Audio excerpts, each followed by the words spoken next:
Let's make the flower for July, the water lily. Hi, and welcome back to my craft room. My name is Kelsey. I also call myself Dinosaur Mama, and today we are making a water lily. This is actually flower number 8 in my Flower of the Year series, and I am excited to do this one with you. It was actually a simple flower to put together, which I have found a lot of my flowers have been simple to do, so I'm happy to say this one is right along with all of those. If you are new to my channel, thank you so much for crafting with me. You can find the link to the free SVG file and full blog post down below in the description. I also have over 850 free SVG files for you to instantly download over there. If you're looking for any of the previous flowers of the month, those will also be listed down below, and you can find all of those SVG files over on my blog as well. If you're ready, let's jump right into Create Design Space and get going. This is probably the easiest setup for my flowers ever. If you're going to resize, make sure you're resizing the entire file. And if you want to duplicate anything, go ahead and do it here. I'm just going to make a couple extra lily pads in different sizes. So I'm just gonna duplicate. I'm just using the shortcut, which is Command D on a Mac. I'm just gonna do a couple different sizes. That looks good. And now we can send it on over. And make sure you maximize your space. That is one function I wish Cricut would get. So just move it on to a different mat. This should fit beautifully on a 12 by 12 piece of paper with some space still left over if you kind of move everything properly. So, make sure you're maximizing your space on your paper. That way we're not wasting and you can still have some scraps. So once it's ready to go, you can cut everything out. I'm going to use the medium cardstock setting in fast mode. That's my go-to. And then we can start assembly. So if you've ever watched any of my flower videos before, you may have seen this technique, but I love this one. This is where I use eyeshadow for my shading and my coloring, and this worked beautiful on this water lily. I also did that on my Easter lily, so it must be a lily thing, and my sunflower, and those are also both free over on my website. So I will link the sunflower down below as well, and the Easter lily, because I don't think that was part of my flowers of the month. So I'm just using a darker pink to shade the outside, and I'm going to do the top and the bottom of all of the flower pieces, the petals, and then I'm going in with just a white to color in the center. So I'm doing it pretty lightly because I still want that original pink.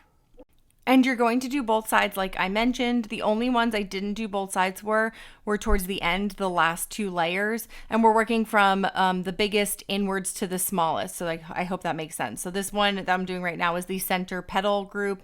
And you see I'm doing both sides. And I'm doing that same kind of pattern on all of them where it's the darker pink on the outside and then the white on the inside. But of course, you can do your flower however you want. All water lilies are not pink, so please do whatever you feel is best for you.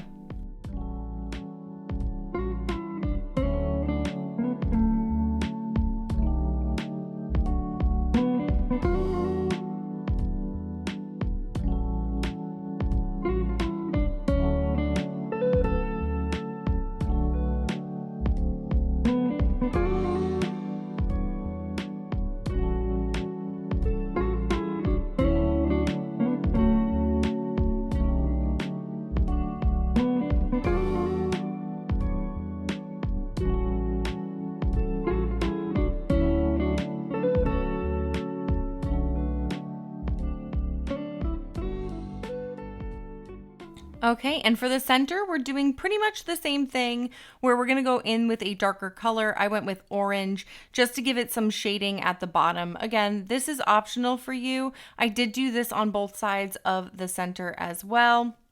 And when you're doing your shading, I like to use, if you're using makeup, I like to use a Q-tip. It's what I have found works best for me.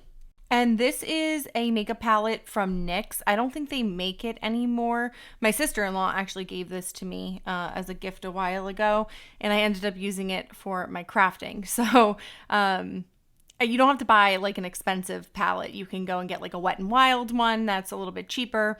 I highly suggest getting something with like a lot of pigment like this, like a rainbow palette and some Q-tips, and it really levels up your paper crafting. So we can go ahead and finish all of our shading with this. And now we can do our shading on our lily, which again, optional. But I just went with like a darker green and I added in some veins. I added in some veins onto it. But you can do whatever you want when it comes to shading on your lily pad. I also went with like a neon green for my lily pad, which I wasn't too sure about, but I actually think it worked out good. So do whatever you think is best for your coloring and your shading. You can also use alcohol inks for this, or even paint or crayon markers, whatever you'd like. So have some fun with it, make it your own. But there is our first lily pad, and I'm going to finish up the other two in the same way, and then we can jump over into assembly of the flower. So for my shaping of my petals here, I did start from the back and worked my way forward.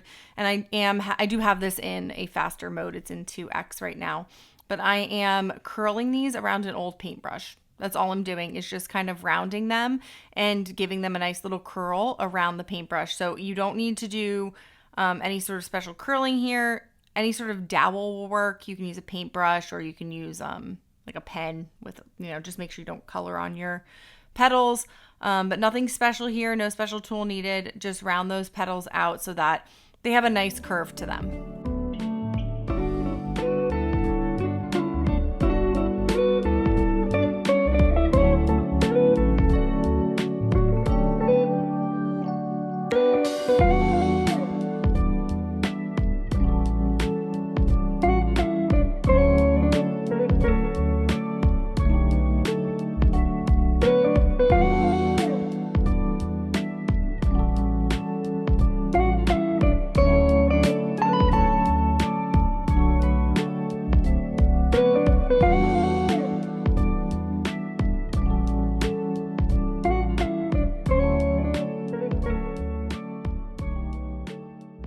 And now working from our back, so the biggest group of petals all the way up, we're just going to add in some hot glue. You can also use craft glue for this.